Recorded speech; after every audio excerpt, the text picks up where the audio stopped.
I've always felt very strongly about it, and I've been watching very carefully what others have been doing. Being able to overcome that is what makes us who we are. Under the icy, towering arches of Buckingham Palace, a massive shockwave is tearing through the royal institution from the inside, one powerful enough to threaten the very survival of an entire empire. Prince William, the heir to the throne, suddenly collapsed during a family dinner without any warning only weeks before his planned early coronation. With King Charles forced to remain in bed due to illness, the palace has become a tense arena filled with hushed murmurs, cautious stares, and rising suspicion. Then, a figure surfaced from the darkness, Tom Parker Bowles, the Queen's son. Known as an acclaimed chef and a loyal child, but could he also be a piece in something far more sinister, aimed at undermining the future king?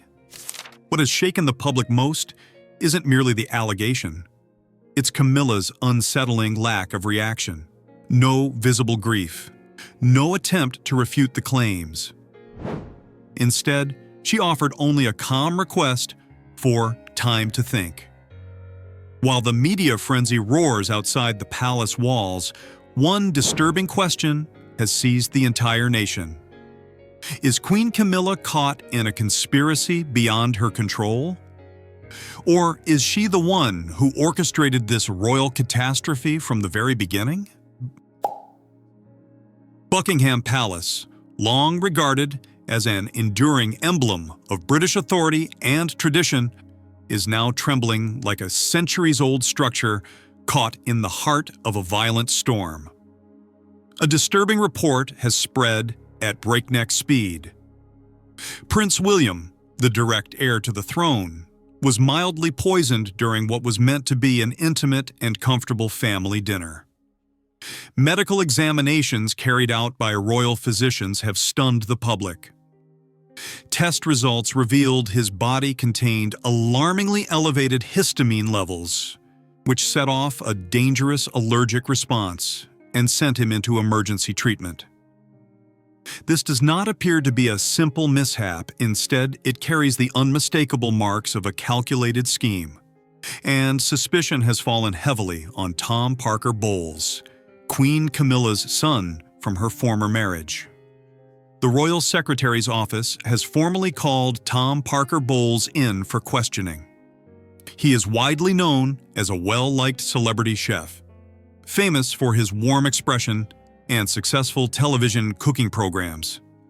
Yet now, he is being spoken of as the possible architect behind the incident. Speculation is exploding in tabloids and across social platforms. Could Queen Camilla, already a controversial figure due to her complicated history, have assisted her son in some way? Or is the royal household simply witnessing a devastating misunderstanding that has spiraled out of control? As the scandal intensifies, Camilla has been placed in temporary isolation inside a deserted office located in the palace's east wing. The room is stale and neglected, surrounded by dull, gray stone walls and furniture buried under dust. Cut off from the press and unable to contact any insiders, Camilla, once a woman who emerged from the shadows into the full glare of royal life, sits there completely alone. Her eyes reflect a storm of confusion and anger. In her hand, she grips a carefully embroidered handkerchief while sweat coats her palms. Her mind loops endlessly through every decision that has brought her to this moment. In a shaky whisper, as if speaking to her own spirit, she asks, "How did it end up like this?" Elsewhere in the palace, Prince William continues to recover from the poisoning. His complexion remains drained, yet his gaze is sharp with anger. He has never truly warmed to Camilla's children, often viewing them as outsiders to the royal bloodline, but even so, he cannot accept that they would have the audacity to target the future king.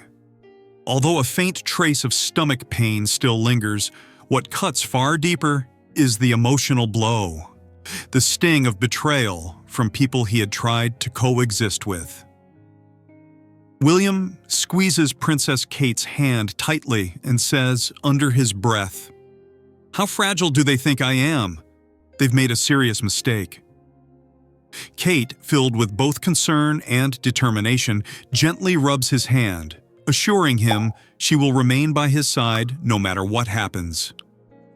That chilling uncertainty, did Tom truly do it? And why? Is no longer tearing only the royal family apart. It has begun to destabilize public sentiment across the country, like a major political scandal dominating every front page. All attention is fixed on Buckingham Palace, once a symbol of certainty and order, now buried beneath a heavy and ominous haze of suspicion. Let's turn the clock back to the beginning of October 2025. King Charles's condition was worsening quickly, like a flame fading just before it goes out. Beneath the palace's sparkling chandeliers, royal doctors wore somber expressions as they quietly spoke of cancer that had spread throughout his body. The monarch, once admired for his endurance, had become exhausted and visibly suffering, leading to confidential conversations about transferring authority to Prince William. It was a decision rooted in history, yet dangerously uncertain. An irreversible moment that could shake the very structure of the monarchy. A private palace meeting was arranged, attended only by a small circle of senior figures: Prince William, Princess Kate, and trusted advisors. The room was heavy with tension. Thick folders and documents were laid out across an antique walnut table. "We need to be ready for every possible outcome," William said, keeping his voice controlled, though anxiety could be heard beneath the surface. His thoughts drifted to his father, the burden of leadership pressing down on him, and the fragile future of the crown. At the same time, Tom Parker Bowles came to the palace for an entirely different purpose, to speak about a culinary initiative connected to Camilla's charity work. Wearing a tailored suit and carrying his usual courteous smile, he had no idea that this ordinary visit would soon alter everything. Then, by pure coincidence, he collided with an aide who was holding confidential paperwork. The impact sent the files sliding and scattering across the polished marble floor. As Tom crouched down to help gather them, his eyes caught a phrase that instantly froze him. "Draft for early abdication. Prince William to ascend in December 2025. In that moment, it felt as though ice water had been poured over him. He stood motionless with the papers in his hands, his thoughts spiraling out of control.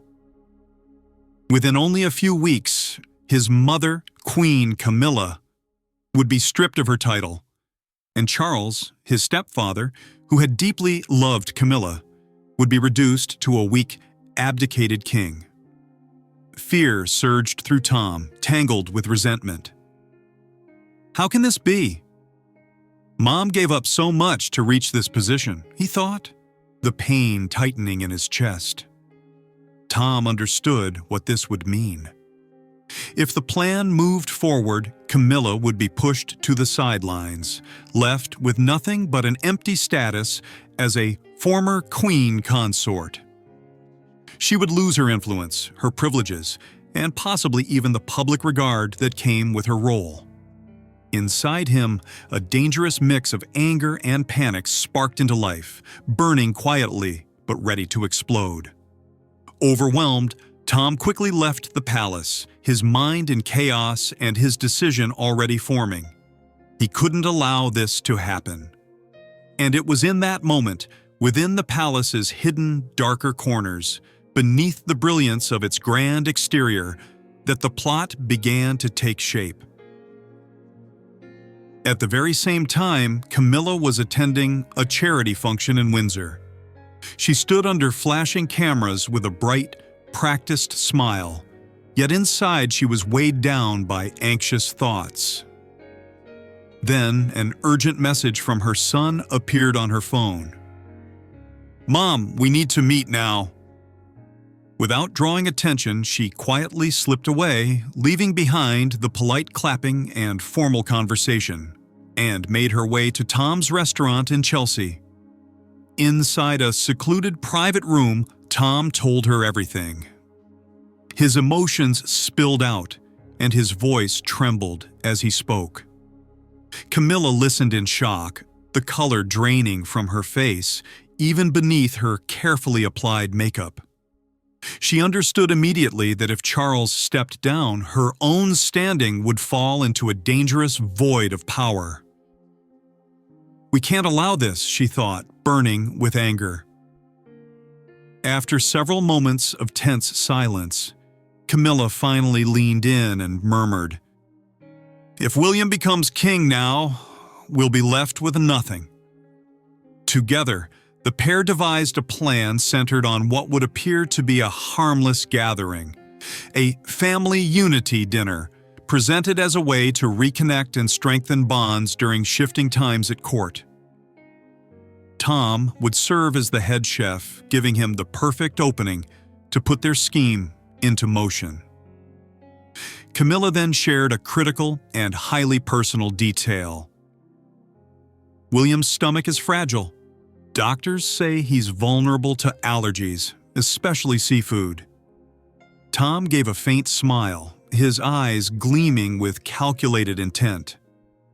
Speaking in a low but controlled voice, he explained, "If salmon isn't fresh, it creates a chemical that can lead to mild poisoning. And when it's combined with a cream-based sauce, the reaction becomes stronger, particularly for someone with a sensitive system like William." Tom described the outcome plainly: severe abdominal cramps, vomiting, fever, and rashes spreading across the body. Symptoms similar to extreme food poisoning. He paused, then stared directly at Camilla. "It won't kill him," he said, "but it will put him in the hospital for weeks, maybe even a month. And during that time, no one will have the strength to argue, fight, or sign anything." Neither of them needed to say it aloud. This was not meant to be murder, but a strategic and temporary strike. While William lay hospitalized, Camilla would make her move. Her next step was even more calculated. She fabricated an agreement written in the name of the late Queen Elizabeth. The document would claim that the Queen had forced Camilla to swear she would never interfere in royal matters after Charles took the throne, supposedly to protect the monarchy's public image and reputation. Then came the carefully planted addition, inserted with precision. In return for this loyalty and sacrifice, the Queen agrees to symbolically transfer ownership of Clarence Manor to Camilla as a sign of trust and gratitude. But the truth was simple: no such agreement had ever existed. To bring this lie to life, Camilla hired Victor Hargreaves, an experienced document forger. In a dim room, illuminated only by limited light, Victor used old letters from Queen Elizabeth and painstakingly cut and assembled the necessary signatures and seals. Working with a magnifying glass and specialized adhesive, he constructed the illusion of authenticity piece by piece. Camilla supervised the process through discreet meetings. She felt guilt tightening in her chest. Yet she remained determined, repeating to herself, "This is for our future." She believed that if Charles became convinced, his mother had demanded Camilla's sacrifice and promised her compensation through private property, he would sign quickly, driven by emotion, without realizing he was stepping into his wife's carefully disguised trap. Camilla also understood one dangerous obstacle: William. He was intelligent and alert enough to stop everything the moment he heard of it. That was why the timing mattered. If William remained hospitalized, Camilla could push Charles into signing immediately, before anyone could interfere. The plan seemed perfect, yet it was also perilous. A fragile line separating victory from disaster. On October 20th, 2025, the palace publicly announced a family unity dinner meant to display harmony and togetherness ahead of the looming shift in royal power. The event was arranged by Queen Camilla, with Tom Parker Bowles presented as the honored chef of the evening. Every detail appeared flawless: crisp white linens, richly colored floral arrangements, and gentle music drifting through the grand corridors. When Princess Kate Middleton received the invitation, an extravagant card stamped in gold and marked with the royal seal, something about it immediately unsettled her. A brief wave of suspicion passed through her, the kind of quiet instinct only a highly perceptive woman might notice. Sitting in her private chamber at Kensington Palace, where a faint streak of sunlight slipped through satin curtains, she held the card in her hands with growing unease. Her slender fingers tightened around the edges, as if trying to hold on to a hidden truth that couldn't be seen.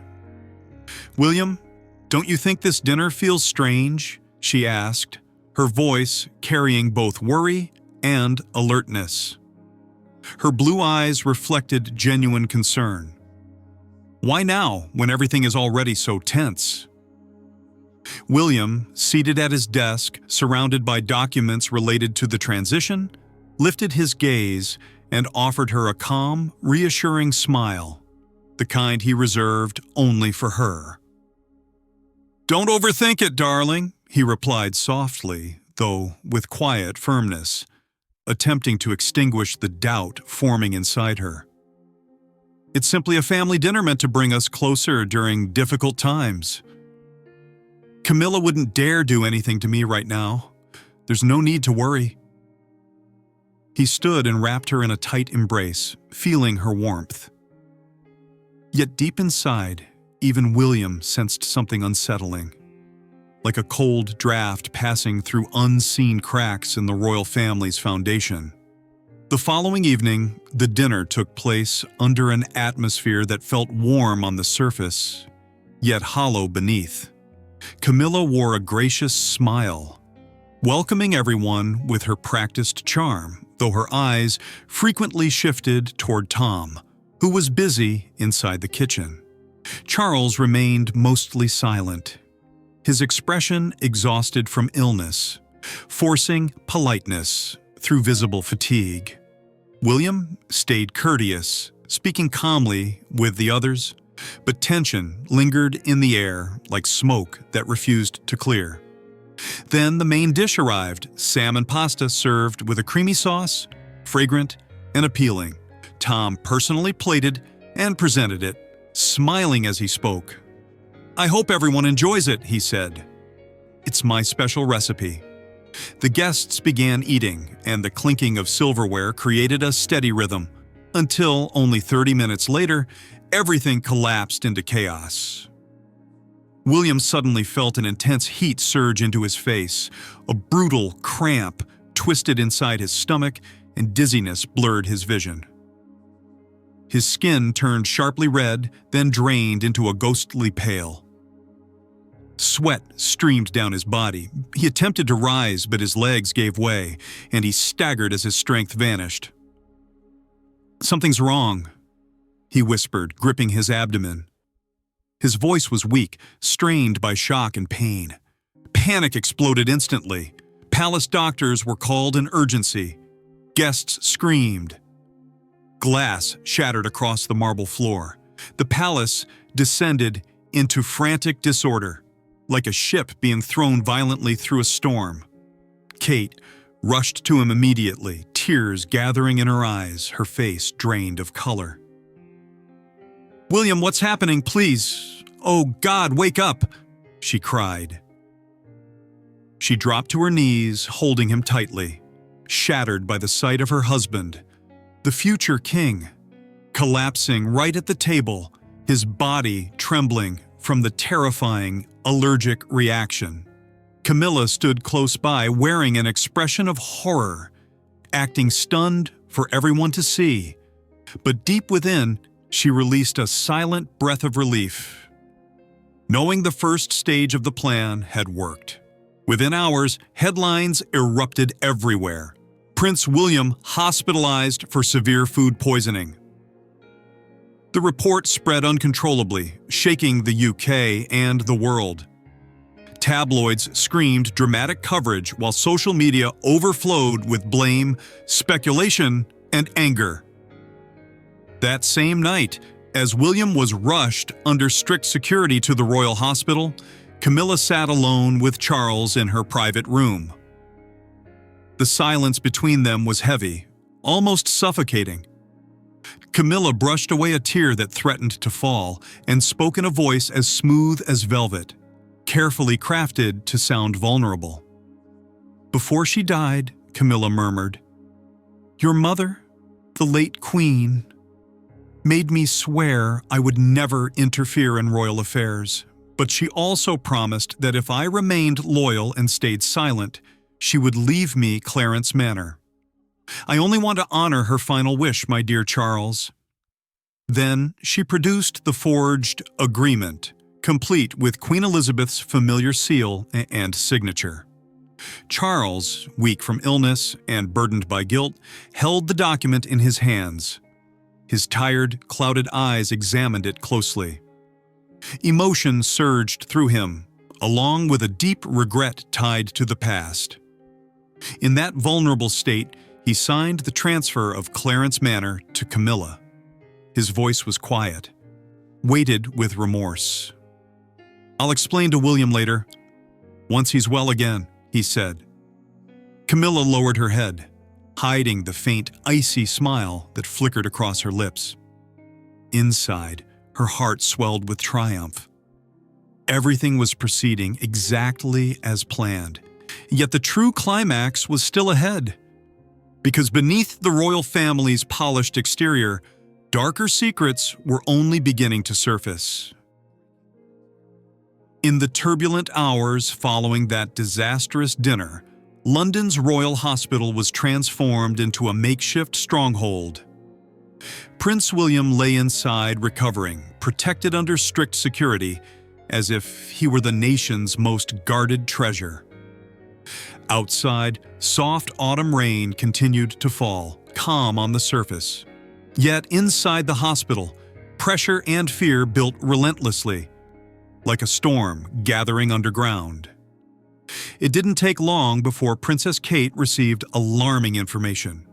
King Charles had signed Clarence Manor over to Camilla, a historic estate known for its ancient houses, expansive gardens, and prestige. The message came through a trusted secretary named Emily, a middle-aged woman who had served the royal family for more than 20 years.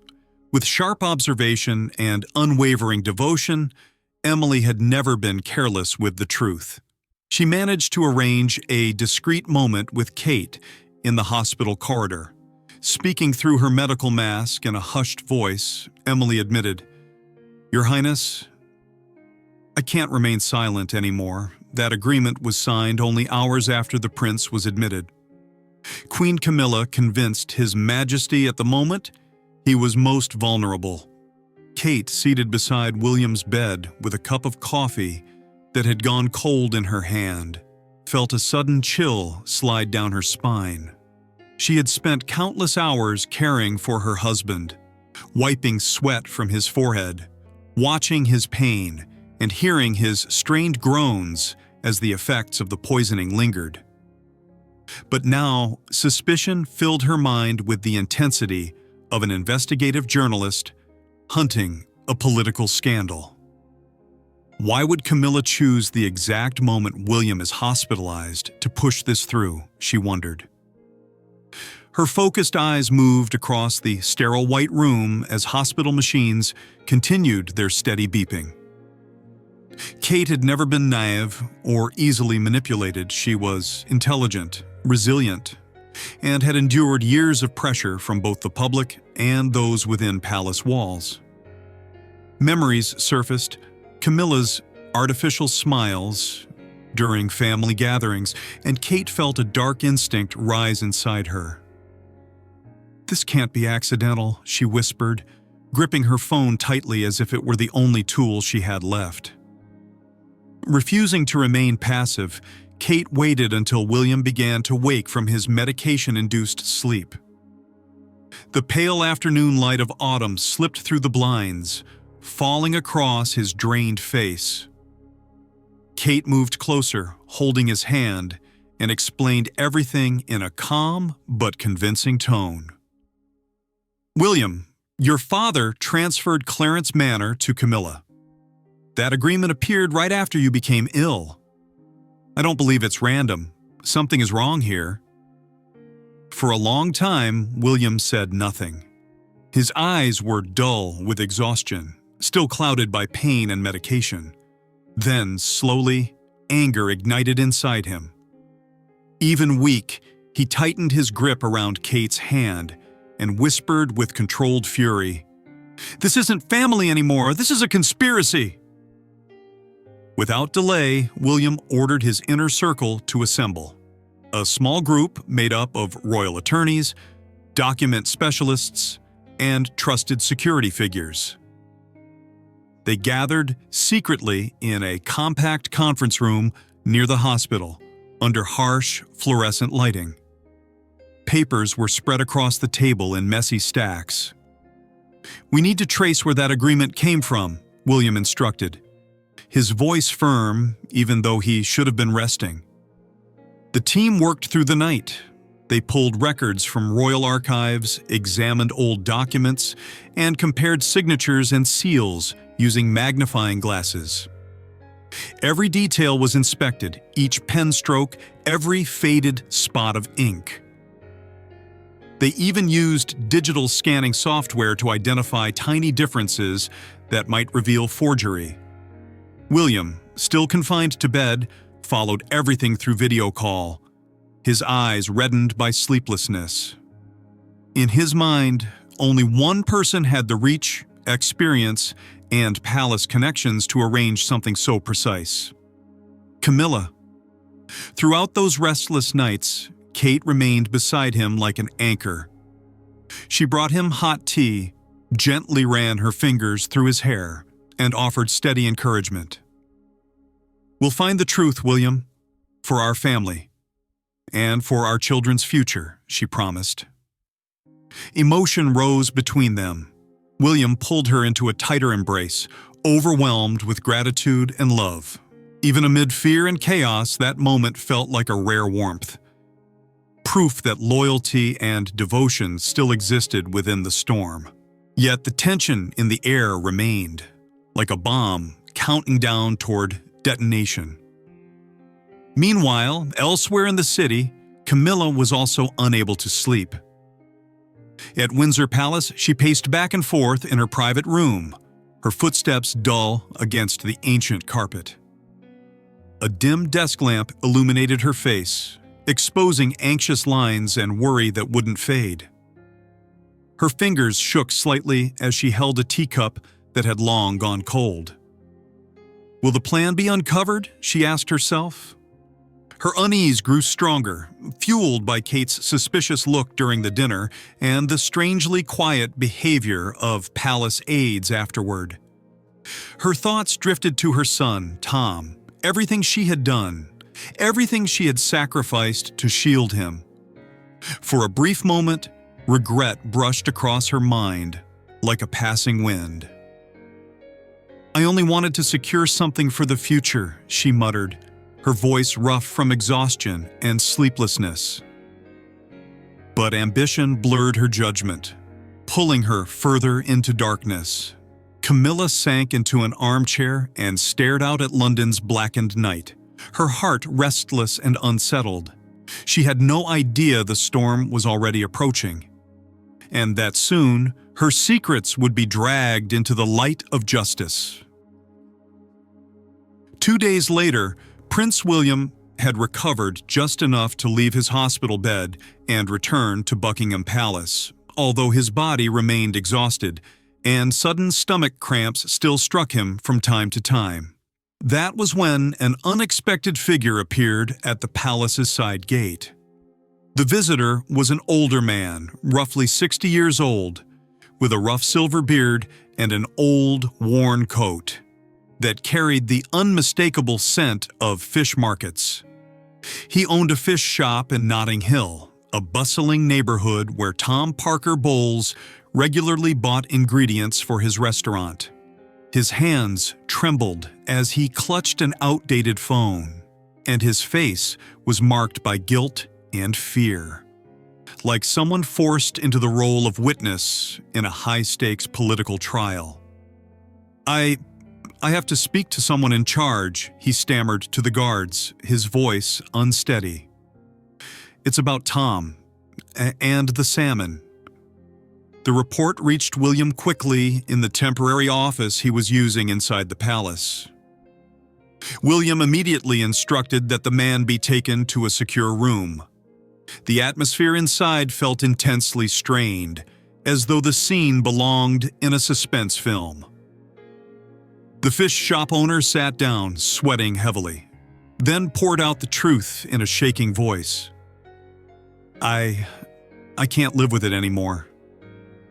Tom asked me to sell him salmon that had gone bad, past its date by a few days. I knew it was wrong, but he offered extra money and told me it would be fine. Then he wired cash afterward to make sure I stayed quiet. He turned over his phone, its screen cracked, and showed the message clearly, Tom's words displayed without question. "Don't worry, it's only a few days off. Nobody's dying." William read the message again and again. His grip tightened until his knuckles turned white. The proof was undeniable. What happened at the dinner was not a simple incident. It was deliberate, and it was part of a plan. The lingering pain in his stomach seemed to climb into his chest, but his anger burned even stronger, like a wildfire spreading uncontrollably. They've crossed the line, he thought, consumed by rage and bitter disappointment. In his mind, the dinner replayed itself, the fragrant salmon pasta now transformed into a symbol of betrayal. William looked at the shop owner and spoke with calm authority, yet his voice carried the weight of a future king. "Thank you," he said. "You did the right thing. We will keep you safe."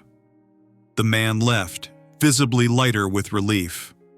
But William did not feel relieved at all. The situation had only escalated.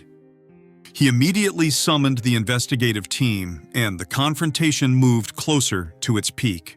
That very evening, beneath the glow of desk lamps, William's internal team uncovered unmistakable evidence of manipulation within the so-called Clarence Manor Agreement that Camilla had presented to Charles. They placed enlarged copies across the table and used UV lighting to test ink patterns and the aging of the paper. The seal and signature of Queen Elizabeth had been artificially rebuilt using fragments taken from her personal letters, an advanced trick once used in the Royal Secretariat during the 1980s, before modern technology made forgery harder to conceal. The investigators compared every curve, every stroke, each blot of ink. They even studied the chemical composition of the paper itself, searching for inconsistencies.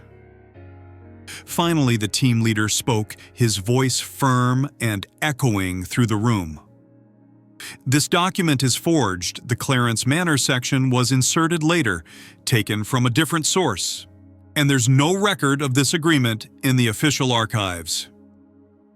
The conclusion was unmistakable. Camilla had fabricated a document in the late Queen's name, using Charles's trust and emotional vulnerability to seize control of the property. Later, William confronted the evidence alone inside his private room. He sat in silence, holding the forged document in his hands, while the desk lamp illuminated the deceitful lines across the paper. Tears slid down his face, not because he was weak, but because the betrayal cut too deep. "Dad, how could you believe her?" he whispered, his voice cracking as his heart broke. Memories surged back, moments with his father, with his grandmother Elizabeth, and a powerful sadness wrapped around him. Yet that grief quickly hardened into determination. William rose to his feet, wiped away his tears, and made a vow that felt final. The truth will come out, no matter what it costs. In that moment, like a dramatic political broadcast capturing a turning point, William shifted from wounded victim to resolute challenger, prepared for the final reckoning. After enduring long, exhausting days in the hospital, Prince William was finally discharged on a cold October morning, while London remained wrapped in a heavy fog. He stepped outside with a firm, determined expression, even though his body still carried the lingering pain left by the poisoning. In his hands, he held a thick folder containing every piece of evidence his team had gathered. Copies of messages, forensic analyses proving forgery, and the detailed testimony from the fish shop owner. William did not hesitate. He went straight back to Buckingham Palace, where his father, King Charles, was waiting inside the late Queen Elizabeth's former study. The room, filled with history and once the setting for countless crucial decisions, was now about to witness a painful family catastrophe. The air inside the study felt oppressively dense. The stale scent of old books mixed with the rotting undertone of ancient wooden shelves that stretched upward like towers. Pale sunlight passed faintly through the frosted windows, revealing Charles's aged features as he sat quietly in a worn leather chair. When William entered, he shut the door gently, yet the sound of the latch clicking echoed like a warning shot. He placed the folder on the table and spoke in a low, serious tone. "Dad, we need to talk about Camilla." Charles lifted his head, his eyes dulled by illness and fatigue, then reached for the agreement she had persuaded him to sign. He read it again and again, the words that once seemed familiar now feeling foreign, almost poisonous in their deception. His hands began to shake violently. Thin fingers crumpled the paper as if the truth itself was too heavy to hold. The color drained from his face, and the wrinkles on his skin appeared deeper under the dim lighting. "Camilla, did she deceive me?" he asked, his voice breaking. It no longer carried the authority of a king. It sounded like the wounded cry of a man betrayed. Tears rolled down his cheeks, rare, painful drops from someone who had survived so much. William's chest tightened at the sight. He had never witnessed his father in such a fragile state. His anger remained, but it now blended with pity. Speaking softly yet firmly, he answered with controlled truth. "She didn't only betray you, Dad. She betrayed the throne as well. This is the proof. Fake documents, the poisoning plan. Everything was done to seize and secure power." Charles let the paper fall from his hands. His body trembled as though he might collapse. William stepped closer and wrapped his father in a tight embrace. In silence, father and son shared the weight of their pain. Charles's sobs filled the room like a mourning cry, an echo of years built on misplaced trust. It was the peak moment of truth being exposed, where their bond rose above betrayal's darkness, though the scars left behind would not heal easily. That afternoon, as the sun sank toward London's horizon, Charles forced himself to regain composure. He summoned the royal secretary's office and ordered a formal inquiry. The meeting was held in a confidential conference room, attended by senior advisors, legal counsel, and security leadership. Though clearly exhausted, Charles sat upright, and his voice returned with royal authority. "I will not allow this scheme to stain the monarchy," he declared. "Begin the investigation immediately." The information was released internally first, ensuring the palace maintained control over how news would spread. Tom Parker Bowles was summoned without delay for conspiracy to harm the heir, and he was temporarily detained for questioning. At the same time, Queen Camilla was barred from participating in any royal ceremonies. She was forced out of the palace's main areas, spaces where she had once stood proudly, and relocated to a deserted office in the East Wing. It was cold, isolated, and stripped of attendance and outside contact. From that moment onward, Charles refused to speak a single word to Camilla. He avoided her entirely, no meetings, no messages, no acknowledgements, treating her as though her presence had become an unerasable stain. Inside that bleak room, Camilla sat alone as pale moonlight slipped through a small window and reflected off the surface of her untouched teacup. The air smelled musty and dead, while the wind outside howled like whispers from fate itself. Her voice, rough from sleepless nights, tears, and exhaustion, finally broke into a quiet confession. "I only wanted to save something for you, Tom, but maybe I've lost everything." Tears fell soundlessly down her cheeks, carrying the weight of regret that had arrived too late. Camilla, the woman who had climbed toward the peak of power through careful schemes, now sat like a ghost, haunted by the choices that had dragged her into a lonely emptiness. Elsewhere within the palace, William stood motionless by a mist-covered window, watching London awaken beneath a new morning. Soft daylight spread across the city, yet darkness lingered inside him. In a low voice, both thoughtful and wounded, he whispered, "Sometimes the one who gets poisoned isn't the person who drank the wrong thing, but the person who trusted the wrong individual." The dawn bathed Buckingham Palace in hopeful light, suggesting a path toward a new future. Yet it could not erase the shadows lodged deep within the royal family, where trust had been shattered and the wounds would require time to heal. Are you stunned by the betrayal at the center of the royal family? Or do you find yourself sympathizing with Camilla's desperation? Does this story make you reflect on what loyalty and ambition truly mean inside the world's most powerful families? Share your thoughts with us in the comment section. Remember to like, share, and subscribe for more. Also, click the next video showing on your screen. You might enjoy it.